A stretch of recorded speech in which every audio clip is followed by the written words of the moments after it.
Sebentar ya, yang sudah sempat menjawab sebentar. Saya ingin yang belum bersuara. Apa itu yurisdiksi ekstrateritorial? Ya silakan.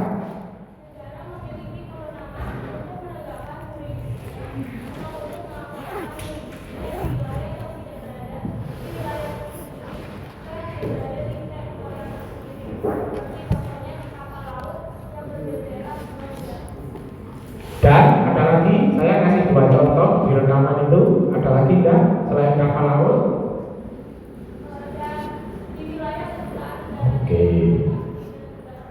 Oke ya. Jadi yurisdiksi ekstrateritorial itu memungkinkan negara untuk punya kewenangan atau untuk punya yurisdiksi di luar wilayahnya sendiri.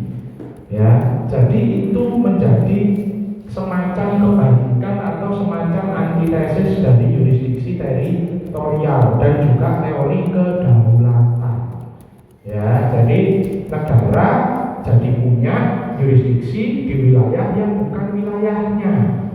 Yang pertama di gedung kedutaan besar, jadi gedung kedutaan besar negara itu di negara yang lain, dan yang kedua di kapal laut yang berbendera, yang dikenal dengan teori floating island. Gitu. Oke. Yurisdiksi universal. Ada yang mau? Oke, silakan Pak.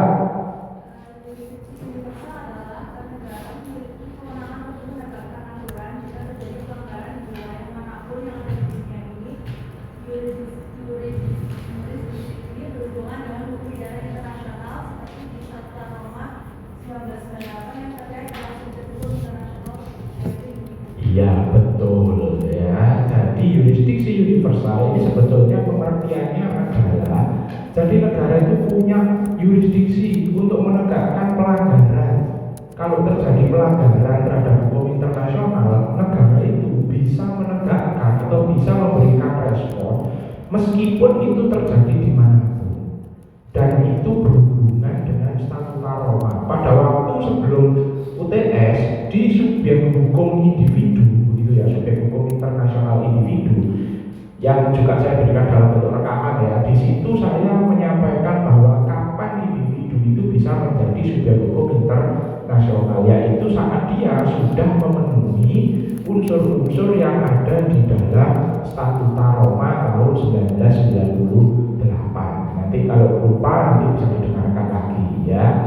Nah itu berhubungan dengan yurisdiksi universal ini tadi. Oke.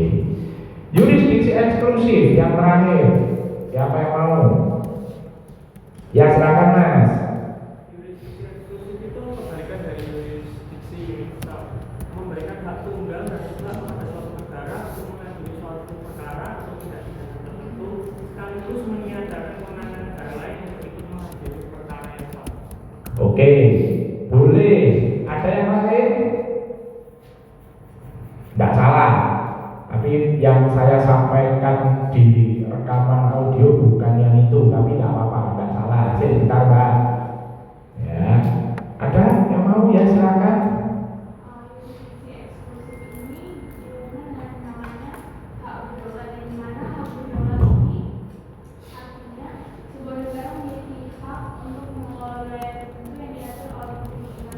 Betul. Ya, jadi yang disampaikan oleh Mas siapa namanya? Mas Putra betul juga. Yang disampaikan oleh Mbak Fiona ya. Oleh Mbak Fiona juga betul juga. Tetapi pada saat kita berbicara tentang yurisdiksi eksklusif, itu hubungannya memang lebih sering dengan hak-hak eksklusif hak-hak eksklusif yang dimiliki oleh sebuah negara. Jadi disampaikan Mas Putra itu adalah salah satu bagiannya dari hak eksklusif. Dari yurisdiksi eksklusif. Yang disampaikan oleh Mbak Fiona itu adalah pengertian globalnya. Jadi intinya yurisdiksi eksklusif itu berhubungan dengan hak berdaulat. Apa hak berdaulat itu? Hak berdaulat itu berarti negara bisa memberlakukan hukumnya di wilayah-wilayah tertentu, tetapi yang sudah diatur oleh hukum internasional. Ya, dan ini biasanya hak berdaulat ini sekali lagi sama seperti kuasi teritorial, munculnya hanya di hukum laut internasional. Ya, munculnya hanya di hukum laut internasional, berhubungan dengan ZEE, berhubungan dengan zona tambahan tadi, dan juga berhubungan dengan landas kontinen. Nanti kalau saudara semester 4 hukum laut internasional, saudara akan sering berhubungan dengan yang namanya hak berdaulat ini tadi.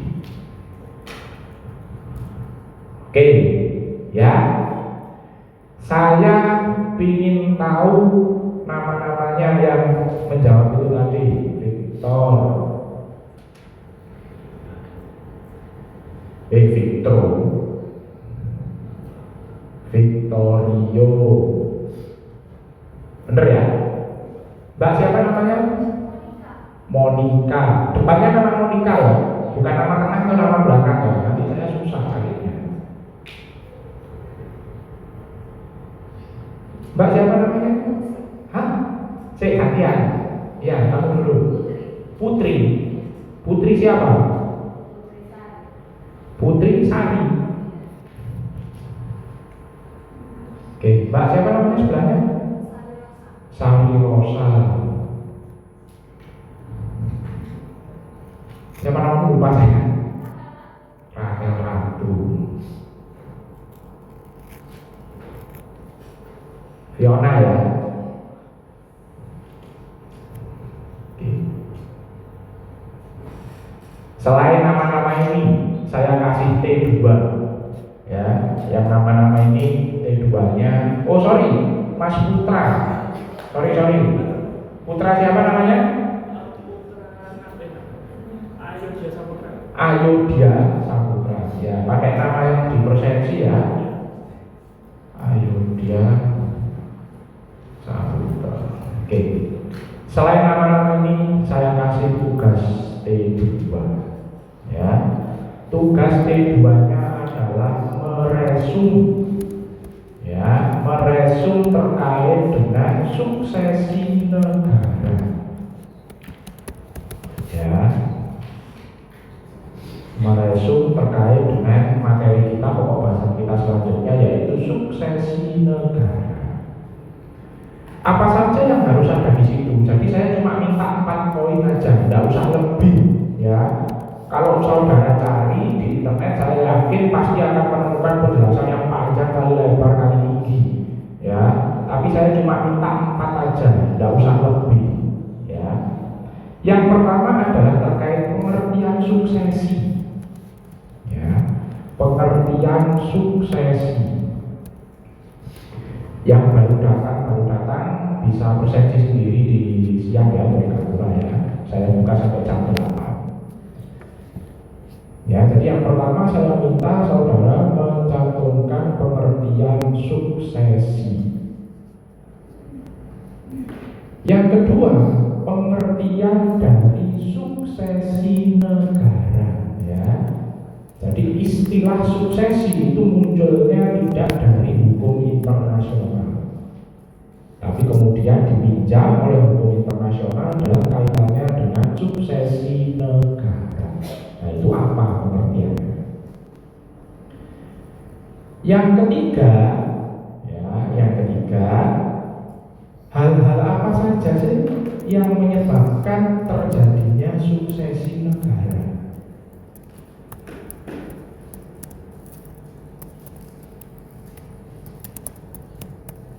Dan yang terakhir, ada 2 doktrin terkait dengan suksesi negara. Nah, itu saudara tuliskan 2 doktrin itu dan pengertiannya apa.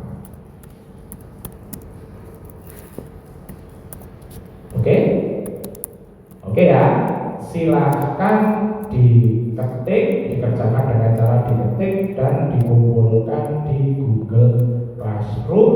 Nanti saya setting ya, maksimal hari Senin. Karena kan kita ketemu lagi hari Senin ya. Besok libur dulu kita ya, boleh long weekend ya. Nanti hari Senin kita ketemu lagi ya. Silahkan dibuka masing-masing di device choice-nya masing-masing hasil pekerjaannya. Siapa tahu saya kasih tebak-tebakan kayak ini tadi dan ada hadiahnya lagi. Ya, walaupun saya kasih hadiahnya bukan benda ya. Yang ini tadi 1, 2, 3, 4, 5, 6, 7 saya kasih hadiah, tidak perlu mengerjakan T2 yang itu tadi, langsung saya kasih nilai T2. Oke?